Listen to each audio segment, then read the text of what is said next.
Hello friends, welcome to my channel. Rita Chatterjee আপনাদের কাছে হাজির নতুন নতুন ভিডিও নিয়ে নতুনভাবে। আশা করি ভালো আছেন। ভীষণ ভালো আছি আমি। ফ্রেন্ডস, আজকে একটা কথা বলতে চাই যে আমরা চেঞ্জ অফ সিজনে অনেক কিছু আমরা কিন্তু চেঞ্জ করে ফেলি।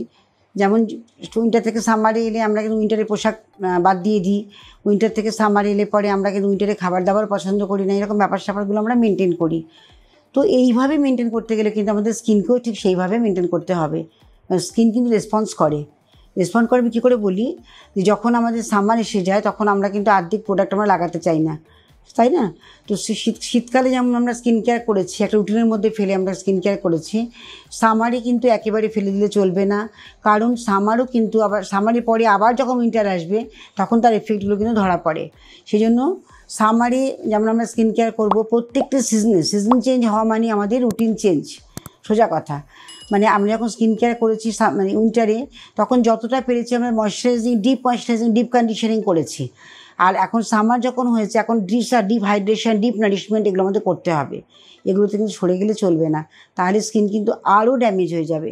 সেই জন্য স্কিনকে সুন্দর রাখতে গেলে, স্কিনকে ভালো রাখতে গেলে, সুস্থ রাখতে গেলে, হেলদি রাখতে গেলে, স্কিনের গ্লো ঠিক রাখতে গেলে পরে স্কিন সিজন চেঞ্জ হওয়ার সঙ্গে সঙ্গে রুটিনটাকে চেঞ্জ করে ফেলতে হবে আমাদেরকে। প্রথম আমি বলি এটা যে সিজন চেঞ্জ হওয়া মানেই হচ্ছে আমাদের গরম পড়েছে মানে জল খেতে হবে। শীতকালে কিন্তু জল খাইনি, তখন কিন্তু আমরা অ্যাভয়েড করেছি। আর গরমকালে আমাদের জল তেষ্টা অটোমেটিক্যালি আমাদের পিপাসা পেয়ে যায়, তো তখন আমরা জল খাই। তো সেই জন্য বেশি করে যতটা পারবেন ফ্রুটস খাবেন, সিজনাল ফ্রুটস, সেগুলো যত খাবেন তত আপনাদের স্কিন কিন্তু হেলদি থাকবে, 1 নম্বর। 2 নম্বর হচ্ছে যে সিজনে যে সমস্ত আমাদের স্যালাড হয়, যেগুলো খেতে হয় সেগুলো আমরা খাবো, বেশি করে গ্রিন ভেজিটেবল খাবো, অবশ্যই খাবো, যেগুলো ডাইজেস্ট করার মতো, যেগুলো শরীরকে আমাদের ঠান্ডা করবে সেগুলো আমাদের খেতে হবে। অনেক গরমের জন্য আলাদা করে আমাদের শরীরে তৈরি হয় না, তৈরি হয় বলে কিছুটা ভুল হবে, কারণ কি সারা বছর কিন্তু আমাদের সিজন ছাড়াও সব কিছু ফ্রুটস বলুন, ভেজিটেবল বলুন আমরা পাই। সেগুলো কিন্তু খাওয়া উচিত না, কারণ খেলে পরে অনেক সাইড এফেক্ট থাকে, বিকজ ওগুলো কিন্তু সিজনাল নয়। সিজনাল ছাড়া যেগুলো হয় সমস্ত কিছু আর্টিফিশিয়ালি হয়। আর্টিফিশিয়ালি মানে হচ্ছে তার মধ্যে প্রচুর পরিমাণে পেস্টিসাইডস থাকছে, সেগুলো আমাদের হার্ম করে, প্রচণ্ড পরিমাণে শরীরে ক্ষতি করে। তা সেই জন্য আমাদের সিজন অনুযায়ী, যেমন আমরা রুটিন চেঞ্জ করবো স্কিন কেয়ারের ক্ষেত্রে, সিজন অনুযায়ী আমাদের ফুড হ্যাবিট চেঞ্জ করবো ঠিক স্কিন কেয়ারের মতো, তবেই কিন্তু আমাদের সব কিছুই সমান থাকবে, ব্যালেন্স থাকবে।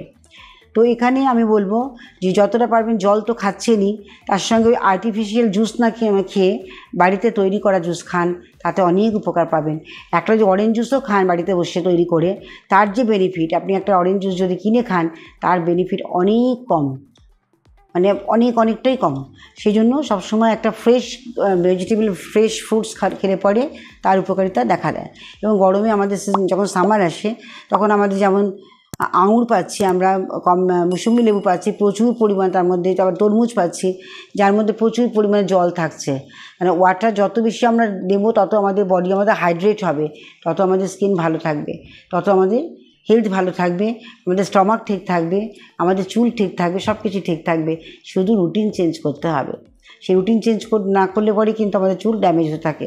আজকাল ভীষণ ব্যস্ততার লাইফ, প্রচণ্ড বিজি শিডিউল সব বাচ্চা ছেলে মেয়েদের, তারা আর্ধেক সময় চুলে কমিং করছে না, আর্ধেক সময় মুখ পরিষ্কার করছে না, খাওয়া দাওয়া রুটিন করছে, সমস্ত ফাস্ট ফুড, সমস্ত রেডি ফুড খাচ্ছে তারা। তাদের তেমনি কনস্টিপেশন, স্টমাক আপসেট, তাদের ঘুম ঠিক মতো হচ্ছে না, তাদের স্কিন প্রচণ্ড পরিমাণে ড্যামেজ, এগুলো আমরা দেখতে পাই। চুল প্রচণ্ড পরিমাণে ড্যামেজ শুধু রুটিন হওয়ার জন্য। সেই জন্য সিজন চেঞ্জ মানে রুটিন চেঞ্জ করতেই হবে, এটা প্রত্যেককে বলছি। প্রপারলি স্কিন কেয়ার করবেন, স্কিনে ক্লিনজিং করবেন, টোনিং করবেন, ময়শ্চারাইজিং করবেন, স্ক্রাবিং করবেন, এবং তার সঙ্গে অবশ্যই ময়শ্চারাইজার দিনের বেলা, রাত্রিবেলা নাইট ক্রিম লাগাবেন। বাইরে গেলে সানস্ক্রিন ডেফিনেটলি লাগাবেন, যেটা আমাদের স্কিনকে ড্যামেজ করছে। অনেকে ঘাম হওয়ার জন্য সানস্ক্রিনকে অ্যাভয়েড করে। সানস্ক্রিন লাগাতে হবে কীভাবে, যখন সানস্ক্রিন লাগাচ্ছেন তখন সানস্ক্রিনটা ক্লিনজিং করলেন, যে কোনো ক্লিনজার করার পরে আমরা যা প্রোডাক্ট লাগাই না কেন, টোনিং ছাড়া, ময়শ্চারাইজার হোক, ক্রিম হোক, যাই লাগাই না, সানস্ক্রিন হোক, আমাদের কিন্তু ভেতর থেকে একটা হিট জেনারেট করে, প্রচণ্ড পরিমাণে সোয়েটিং হয়, প্রচণ্ড পরিমাণে একটা অস্বস্তি ফিল করি আমরা যার জন্য এগুলোকে অ্যাভয়েড করি। বাট অ্যাভয়েড করলে চলবে না, প্রত্যেকটি স্টেপ আমাদের করতেই হবে। সানস্ক্রিন লাগিয়ে জাস্ট আমরা ড্যাব ড্যাব ড্যাব ড্যাব করে সানস্ক্রিন লাগাতে হয়, ঘষে ঘষে নয়, লাগাবেন, ওটাকে অ্যাবজর্ব হয়ে যাবে। 10 মিনিট পরে আপনারা বাইরে বেরোবেন। সামারের মতো পোশাক পরতে হবে, যেগুলো আমাদের হালকা লাইট পোশাক, ড্রেস পরতে হবে এবং সেখানে যাতে মানে সেটাও যেন আমরা অক্সিজেন প্রপারলি আমাদের নিতে পারি, আমরা সেইভাবে যেন মানে কভার না করে সেইভাবে আমাদের পোশাক পরতে হবে, হালকা পোশাক পরতে হবে, জল বেশি করে খেতে হবে এবং এক্সারসাইজ মুভমেন্ট, যেটা আমাদের লেথার্জি লাগে, গরম আসা মানে লেথার্জি, সেই লেথার্জির ব্যাপারটা চলে যাবে। যে সকালবেলা ঘুম থেকে উঠে একটু মর্নিং ওয়াক করা যায় বা একটু এক্সারসাইজ করা যায়, একটু আসন করা যায়, যোগাসন করা যায়। যোগাসন যে কতটা ভালো যারা করে তারাই একমাত্র জানে, যে ফুল এনার্জি নিয়ে সারাটা দিন এনজয় করা যায়। যেমন আমি কোনোদিনও যোগাসন বন্ধ করি না, তো বহু বছর ধরে যোগাসন করি, প্রাণায়াম যোগা আমার একদম মাস্ট ধরে রাখে। তো সেই জন্য বলছি, যার জন্যই এত এনার্জেটিক মানে রয়েছি, তো সেই জন্য বলছি প্রত্যেকের ক্ষেত্রে বলছি আপনারা সকালবেলা একটু ওঠার চেষ্টা করুন, করে আপনারা একটু যোগা প্রাণায়াম করুন, দেখবেন খুব ভালো থাকবেন। আর যদি স্টমাকের প্রবলেম হয়, কারো গ্যাস হচ্ছে, খিদে পাচ্ছে না, সবসময় পেট ফেঁপে থাকছে, ভালো লাগছে না, মানে ইনডাইজেশন অল টাইম, তাদের ক্ষেত্রে বলছি আপনারা কপালভাতি রেগুলার করুন। কপালভাতির মতো কোনো রকম মেডিসিন কিছু নেই, এটা আপনার কোনো সাইড এফেক্ট নেই, বড় গুড এফেক্ট অলওয়েজ। সেই জন্য আপনার কপালভাতিটা করুন একটু সময় নিয়ে, বেশিক্ষণ না, 10 মিনিট 15 মিনিট ম্যাক্সিমাম, তাতে এনাফ। এটা করুন। জল প্রচুর পরিমাণে খাবেন, সামার আসছে মানে অ্যাবজর্ব হবে বডিতে, এটা জানা কথা, সেই জন্য জলটা বেশি করে খেতে হবে। বডি টক্সিন যত ভালো রিলিজ হবে তত আমরা ফিট থাকবো, তত আমরা সুস্থ থাকবো।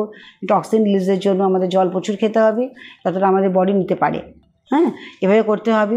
স্নান করতে হবে, খুব ভালোভাবে স্নান করা উচিত।